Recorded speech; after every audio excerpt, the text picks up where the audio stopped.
अस्सलाम वालेकुम नाजरीन। पिछली किस्त के आखिर में आपने देखा कि अहमद एक गार में दाखिल हो गया था, जबकि नुयान छुप कर उसे देख रहा था। इस किस्त के आगाज में अर्तुल एक औरत के साथ बैठकर उसके बच्चे की कब्र पर फातिहा ख्वानी कर रहा था। फिर अर्तुल खड़ा होकर अपने घोड़े को प्यार करता है और आहिस्ता से कहता है, मेरे बहादुर, तुमने हमारे उस्मान के लिए उम्मीद पैदा की। फिर अर्तुल घोड़े के थैले से पानी वाली बोतल निकाल कर उस औरत को देता है। वो औरत दुआएं करते हुए कब्र पर पानी डालने लगती है। इसके बाद अर्तुल पूछता है, आपका कोई अपना है खातून? औरत ना में सारे लाती है। फिर अर्तुल कहता है, तो फिर आप मेरे साथ कबीले चलें। औरत कहती है, आप अपने कबीले जाएं हुजूर, और मुझे मेरे दर्द के साथ छोड़ दें। अर्तुल कहता है, मैं यहाँ आपको अकेला नहीं छोड़ सकता, यह खतरनाक होगा। इतने में कुछ आदमी वहाँ आ जाते हैं। उन्हें देखकर औरत अर्तुल को कहती है, इन्हें मेरा बच्चा नहीं मिलेगा, आप अपने कबीले चले जाएं हुजूर, आप इस मुसीबत में ना पड़ें।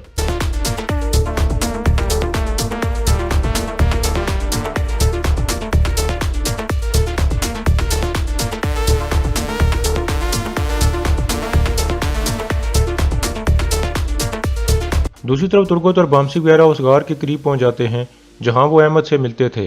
नयान छुपकर उन्हें देख रहा था। घोड़े बांधकर वो गार के अंदर चले जाते हैं। नयान आहिस्ता से कहता है, तो तुम अपनी बीवी को नहीं छोड़ सके अर्तुल, फिक्र मत करो, मैं जल्द तुम्हें उसके पास भेज दूंगा। इसी दौरान गार के अंदर अहमद इंतजार कर रहा था। थोड़ी देर में तुर्गत और उसके साथी अंदर दाखिल होते हैं। अहमद कहता है, अच्छी खबर नहीं है तुर्गत साहब, गवर्नर क्रीतोस हमला करने वाला है।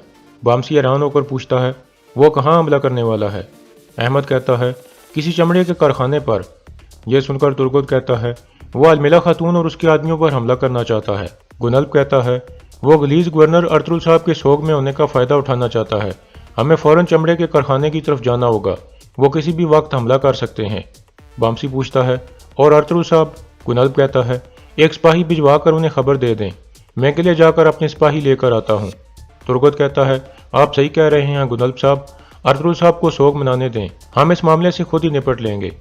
इसके बाद वो सब बाहर निकल जाते हैं। बाहर आकर तुर्गत एक सिपाही को कहता है, तुम कबीले जाकर अर्तुल साहब को खबर दो कि गवर्नर क्रीतोस चमड़े के कारखाने पर हमला करने वाला है। मैं और बामसी सीधे कारखाने की तरफ जा रहे हैं। इसके बाद वो सब वहाँ से रवाना हो जाते हैं। नयान भी ये सब कुछ देख रहा था और आहिस्ता से कहता है, शिकारी परिंदा शिकार के करीब आना शुरू हो गया है, आओ जरा पागल लड़के। यह कहकर नयान भी वहाँ से चल पड़ता है। दूसरी तरफ कुछ आदमी अर्तुल और उस औरत के सामने आ गए थे। एक आदमी कहता है, सुगाई खातून, तो आपने हमारे सरदार के बच्चे को दफन कर दिया है, आपको इसकी कीमत चुकानी पड़ेगी। फिर वह अपने आदमियों को कहता है, पकड़ लो इस खातून को। यह सुनकर अर्तुल कहता है, इन खातून का दुख बहुत बड़ा है, मसला क्या है ये मैं नहीं जानता, लेकिन मैं तुम्हें इनको ज़बरदस्ती नहीं ले जाने दूंगा। वह आदमी कहता है, और तुम हो कौन? अर्तुल कहता है, मैं सुलेमान शाह का बेटा अर्तुल। यह सुनकर वो सब अपने घोड़ों से नीचे उतर आते हैं। फिर आदमी कहता है, सरदार आला का ओहदा होना आपको मुदाखलत करने की इजाज़त नहीं देता अर्तुल साहब, यह मसला आपसे बहुत बड़ा है। अर्तुल कहता है, यह बात है तो फिर आओ और ले जाओ सुगाई खातून को।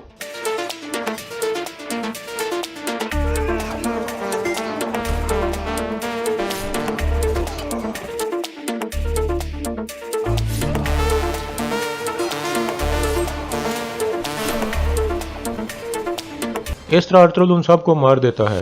दूसरी तरफ अहमद वापस गवर्नर क्रीतोस की तरफ जा रहा था कि नयान उसका रास्ता रोक लेता है। अहमद कहता है, कौन हो तुम, मेरे रास्ते से हट जाओ। नयान कहता है, ज़रा अपने जहन पर जोर डालो, शायद तुम्हें याद आ जाए। फिर अहमद को वो ख्याल आता है जब उसने नयान को क्रीतोस के पास देखा था। इसके बाद अहमद कहता है, क्या चाहते हो तुम मुझसे? नयान कहता है, तुम्हारी जान। अहमद गुस्से में कहता है, क्या मतलब है इस बात का? नयान कहता है, साबका गवर्नर आरिस और अब सिपाही अहमद, अब हर कोई जान चुका है कि तुम कौन हो और क्या करते हो। तुम अर्तुल के जासूस हो, क्रीतोस को भी ये पता है। अहमद कहता है, ये तुम क्या कह रहे हो पागल, मेरे रास्ते से हट जाओ, इससे पहले कि मैं तुम पर चढ़ाई कर दूं। नयान कहता है, मुझे पता है कि तुमने अर्तुल के आदमियों को हमारे हमले के बारे में बता दिया है। तुमने अर्तुल के लिए अपना आखिरी काम कर दिया है, क्योंकि अर्तुल मरने वाला है और तुम्हारी जान नयान लेगा। यह सुनकर अहमद कहता है, तो तुम ओगेदाई खान के कमांडर नयान हो, तुमने क्रीतोस के साथ मिलकर अर्तुल के लिए जाल बिछाया। मैं तुम्हारा खात्मा कर दूंगा, मैं उन्हें इस जाल में नहीं फंसने दूंगा।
इस तरह अहमद कलमा शहादत पढ़ते हुए शहीद हो जाता है।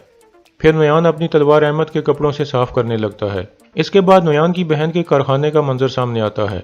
उसके आदमी काम में मसरूफ थे। इतने में दूर से एक आदमी आवाज निकालता है। यह सुनकर आलन गोया कहती है, लोग आ रहे हैं, पहरेदार हमें आगाह कर रहे हैं।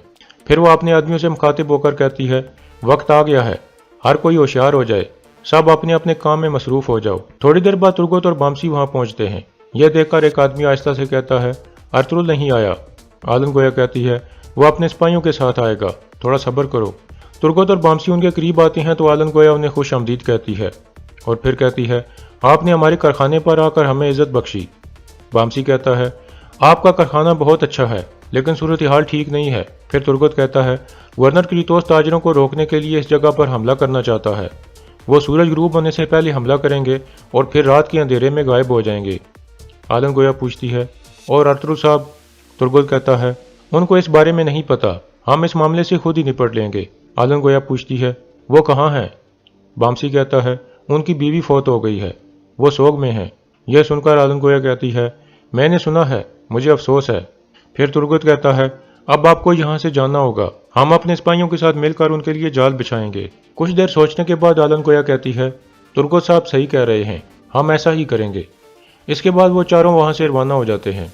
दूसरी तरफ अर्तुल कहता है, आप मुझे बताओ खातून, आप कौन हो? औरत कहती है, एक चरवाहे की बीवी, वो रोमियों के जानवर चराता था, लेकिन एक जंग मुहिम में शहीद हो गया। अब मेरा कोई नहीं है अर्तुल साहब। अर्तुल पूछता है, ये आदमी कौन थे? सुगाई खातून कहती है, ये मेरे शोहर के रिश्तेदार थे। जब वो शहीद हो गया तो ये लोग ज़बरदस्ती मेरी शादी उसके भाई से करवाना चाहते थे, लेकिन मैंने इनकार किया और भाग आई। फिर मैं भी रोमियों के मवेशी चराने लगी। बहार के पहले दिन मेरा बच्चा पैदा हुआ, लेकिन उसे बुखार हो गया और सुबह के वक्त वो फौत हो गया। अर्तुल कहता है, देखो खातून, मुझे अपने बच्चे को दूध पिलाने वाले के लिए किसी औरत की तलाश है। आप मेरे साथ कबीले चलकर मेरे बच्चे को दूध पिला सकती हैं और कबीले की औरत बन सकती हैं। आप जब भी अपने बेटे की कब्र पर आकर दुआ मांगना चाहें तो आप यहाँ आ सकती हैं। शायद मेरे बच्चे को दूध पिलाकर आपको सुकून मिले। यह सुनकर औरत सोच में पड़ जाती है। दूसरी तरफ काय की बिली में तुर्गत का सिपाही हकीम अर्तु के पास पहुंच जाता है और बताता है कि सिपाही अहमद खबर लाया था कि गवर्नर क्रीतोस अलमिला खातून के चमड़े के कारखाने पर हमला करने वाला है। मैं अर्तुल साहब को खबर देने आया था, लेकिन वो कबीले में नहीं है। अर्तु कहता है, तुम सिपाहियों को लेकर उस तरफ रवाना हो जाओ, मैं अर्तुल साहब को खबर दे दूंगा। यह सुनकर वो सिपाही बाहर निकल जाता है। दूसरी तरफ सुगाई खातून अपने बेटे की कब्र के पास बैठकर कहती है, जो दूध मैं तुम्हें नहीं पिला सकी वो अर्तुल साहब के बेटे की परवरिश करेगा। मैं यहाँ तुमसे मिलने आती रहूंगी। फिर वो खड़ी होकर कहती है, चलें अर्तुल साहब, उस्मान को भूखा नहीं छोड़ते। यह सुनकर अर्तुल मुस्कुराने लगता है। इसके बाद नुयान के ठिकाने का मंजर सामने आता है। नुयान के आदमी रक्स कर रहे थे और अजीबोगरीब हरकतें कर रहे थे। फिर नुयान के जहन में वो ख्याल आता है जब आखिरी दफ़ा उसकी लड़ाई अर्तुल के साथ हुई थी। इसके बाद नुयान कहता है, रूहें तुम्हारी मौत चाहती हैं अर्तुल, मुकद्दस पहाड़ तुम्हारे खून से असीर होना चाहते हैं, भेड़िए तुम्हारा सड़ा हुआ गोश्त खाना चाहते हैं। इतने में नुयान की बहन और उसका साथी वहां पहुंचते हैं। नुयान खड़ा हो जाता है और कहता है, बोलो, क्या अर्तुल आया? आलन गोया कहती है, अर्तुल नहीं आया भाई। यह सुनकर नुयान सख्त गुस्से में आ जाता है और फिर पूछता है, क्यों नहीं आया वो?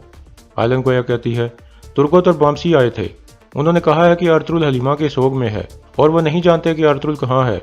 दूसरी तरफ क्रीतोस ने बहुत सारे सिपाही इकट्ठे किए हुए थे और एक कमांडर को कह रहा था, तुम अपने सिपाही लेकर कारखाने की तरफ जाओ और वहां हर किसी को मार दो और बाकी सिपाही मेरे साथ आओ, हम अर्तुल के आदमियों पर हमला करेंगे। आज सबको ज़बा हो जाना चाहिए।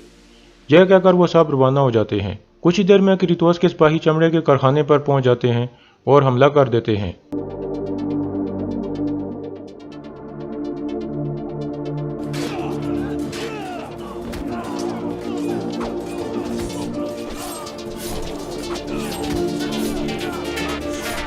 दूसरी तरफ गुनल्फ किले से अपने सिपाहियों को लेकर आ रहा था कि इतने में क्रीतोस के सिपाही उन पर हमला कर देते हैं।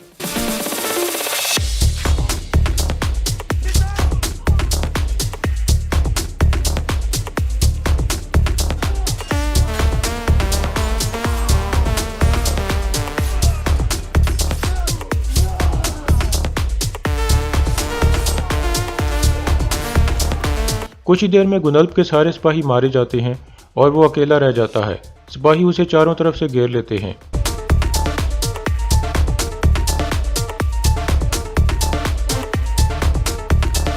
दूसरी तरफ कारखाने में लड़ाई जारी थी।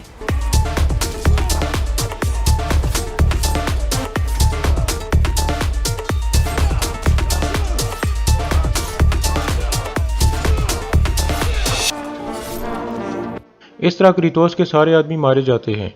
दूसरी तरफ क्रीतोस गुनल्फ को कहता है, अर्तुल कहाँ है? या शायद वो इतना डर गया है कि उसकी आने की हिम्मत नहीं हुई। क्या आरिस यानी अहमद तलब ने उसे खबर नहीं दी? यह सुनकर गुनल्फ गुस्से में आ जाता है। फिर क्रीतोस कहता है, मैंने उस गद्दार की लाश रास्ते में ही छोड़ दी है जो अर्तुल का जासूस था, और तुम्हारी लाश को भी मैं वहीं फेंकूंगा। इतने में नुयान के आदमी हमला कर देते हैं और क्रीतोस के सिपाहियों को मारने लगते हैं।